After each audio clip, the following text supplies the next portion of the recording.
प्रधान जी, एक बात सामने आ रही है निकल करके।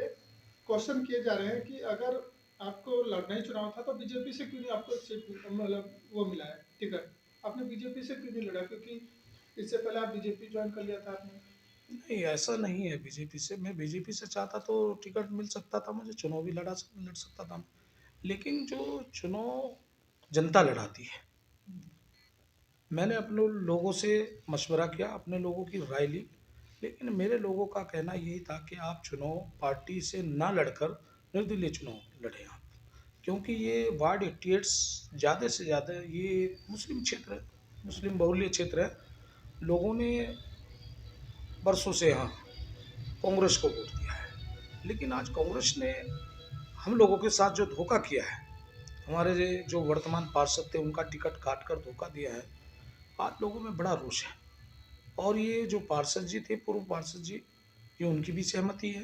पूर्व प्रधान जितने भी रहे उनकी भी, चाहे वो हाजी नूर हसन हो, हाजी सलीम अहमद जी हो, और हमारे पार्षद श्रीमती रोजिना जी हो, उनकी सबकी सहमति से आज एक राय के साथ, जनता की इस वार्ड 88 की एकजुटता के साथ, उनका फैसले के साथ आज मैं खड़ा हुआ हूँ। और उन्होंने निर्णय लिया है कि आप अपनी पुत्र वधू श्रीमती तस्मिया को आप निर्दलीय चुनाव में उतारिए। तो मैंने उनके फैसले को मानते हुए आज मैं निर्दलीय प्रत्याशी के रूप में जनता के बीच में हूँ, और जनता का प्यार मिल रहा है। और मुझे उम्मीद है कि जनता हमें इस वार्ड 88 से जिताकर भेजने का काम करेगी, और हम लोग 2000 वोटों की लीड से चुनाव जीत कर आएंगे जनता के बीच। और जीतने के बाद जो भी कार्य रुके हैं इस क्षेत्र के अंदर, उन्हें आगे बढ़ाने का काम करेंगे। और पहले भी मैं प्रधान रहा, मैंने पहले भी काम किए हैं। और ये एक ऐसा चुनाव है, लोकल चुनाव होता है। दरअसल नगर निगम का गठन होता है पार्षद नियुक्त होने के बाद, लेकिन मेयर के द्वारा काम तो होते ही हैं। लेकिन जैसे ये पहले ग्राम पंचायत थी, उसके बाद 2018 में इसे नगर निगम में मिला लिया गया। तो यहाँ पर बहुत ही एक ऐसे व्यक्ति की ज़रूरत है, जिम्मेदार की, ताकि जो लोगों के अपने मामले होते हैं, किसी भी तरह के मामले, ताकि उन्हें पार्षद जी यहीं पर सुलझा सकें। ऐसे व्यक्ति चाहिए, पढ़े लिखे व्यक्ति की ज़रूरत है। अनपढ़ का इस जनता ने ये फैसला लिया कि अनपढ़ पार्षद नहीं चाहिए इस बार।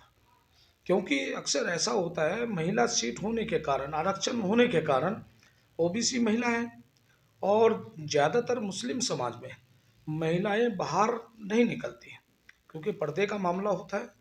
लेकिन मजबूरी है सभी की, चाहे वो किसी दल से चुनाव लड़ रहे हो, चाहे निर्दलीय चुनाव लड़ रहे हो, महिला को चुनाव तो लड़ाना है। लेकिन जो उनके पति होते हैं, जो पारिवारिक, जो राजनीतिक लोग होते हैं, काम उन्हें करना होता है, जनता के फैसले उन्हें करने होते हैं। लेकिन उनका पढ़ा लिखा होना बहुत ज़रूरी है। अनपढ़ आदमी का जनता के बीच किसी तरह का कोई काम नहीं है। एक बात ये भी देखने में आ रही है कि आप बात करें, आपका जो आप जिस फैमिली से आते हैं, जिस समाज से आते हैं, उसमें कई सारे प्रत्याशी खड़े हो गए। तो क्या ऐसा नहीं लग रहा है कि आपका वोट परसेंटेज उसमें बढ़ गया। नहीं नहीं, वो मेरे परिवार के लोग हैं। चुनाव लड़ने का संविधान में सबको अधिकार है। लेकिन कुछ लोग ऐसे भी हैं जो 20 साल से चुनाव लड़ रहे हैं। शुरू के जब वो चुनाव लड़े तो 10 से 20 15 वोट पड़े। उसके बाद चुनाव लड़े 20 से 25, फिर 25। पिछला जो चुनाव वो लड़े हैं उन्हें 30 वोट तक आज तक पहुंचे हैं। मुझे उससे फर्क नहीं पड़ता, क्योंकि जनता मेरे साथ है। जनता को पता है कि ये लोग सिर्फ अपने वोटों पर चुनाव लड़ते हैं, क्योंकि वो जनता के बीच नहीं रहते। वो तो जब चुनाव आता है 5 साल में, जब वो जनता के बीच आते हैं, और उन्हें लोग बहलाने फुसलाने का काम करते हैं। उनके साथ भी जनता एक हिसाब से मतलब उन्हें स्वीकार नहीं करती, लेकिन वो जनता की बात भी नहीं मानते। उनकी एक अपनी हट होती है चुनाव लड़ना, तो उसमें सबको अधिकार है, वो लड़े चुनाव। सर, आपका यूएसपी क्या है? और जिस तरह से आपके क्षेत्र में समस्याएं बताई जा रही है और प्रत्याशी खड़े हुए हैं, तो आपका इन प्रत्याशियों से अलग हट के क्या कार्य होगा?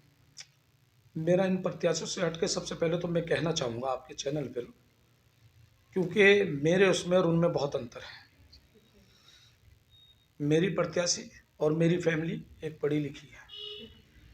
और जो प्रत्याशी सामने जो भी चुनाव लड़ रहे हैं, चाहे वो कांग्रेस के प्रत्याशी हों, वो सब, और चाहे ये निर्दलीय प्रत्याशी हों, अनपढ़ लोग हैं। अरे जब पढ़ा लिखा आदमी नहीं होगा, कोई ज्ञान नहीं होगा, तो अपने क्षेत्र का विकास कैसे करेगा? सत्ता किसी की भी हो, सरकार किसी की भी हो, काम तो लाना है, क्षेत्र का अगर विकास करना है और किसी भी विभाग में जाने के लिए पर जनप्रतिनिधि का पढ़ा लिखा होना बहुत जरूरी है, तभी वो अपने क्षेत्र का विकास कर सकता है, नहीं तो कोई विकास अनपढ़ आदमी नहीं कर सकता। सर जिस तरह से अभी देखा जा रहा है, काफी सारे प्रत्याशी आगे आ रहे हैं और वोट भी आपको पता ही है पड़ रहे हैं, तो आपका मार्जिन फिर भी हम एक बार पूछेंगे कितना जाएगा? मेरा मार्जिन ये रहेगा, मैं 2000 वोटों से लीड करके जीतूंगा। 2000 वोट से जीत मेरी हासिल होगी, 2000 से ज़्यादा से।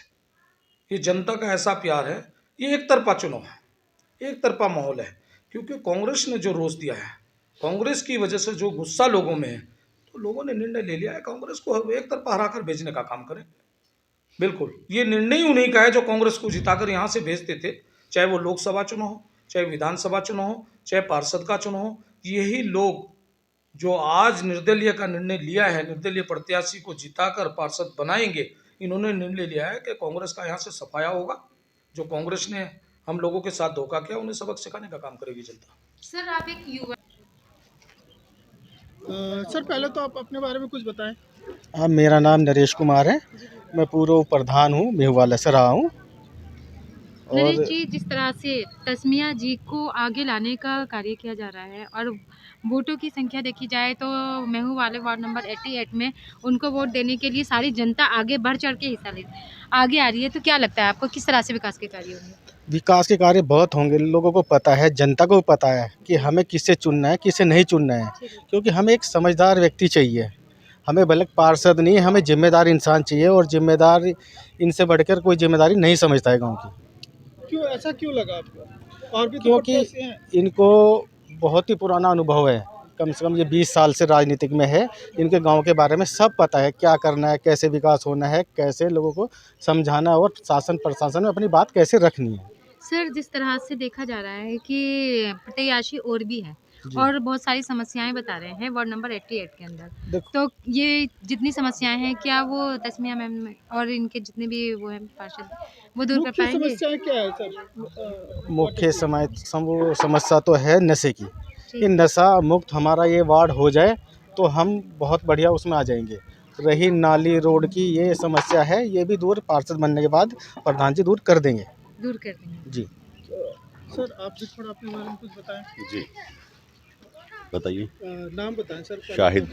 जी, आपको क्या लगता है सर वार्ड 88 में क्या मुख्य समस्याएं हैं जो कि सबसे पहले दूर होनी चाहिए? समस्याओं का अंबार है, समस्याओं का अंबार है। मैं सर नशा सर सबसे पहली प्रायोरिटी, नशा मुक्ति वार्ड को हम देने का काम करेंगे। जी, दूसरी चीज़ स्वच्छता, जो गंदगी फैली हुई है, इस गंदगी को साफ कर वार्ड को स्वच्छ और आदर्श वार्ड बनाने का प्रयास किया जाएगा आदरणीय इरशाद अली जी के नेतृत्व में।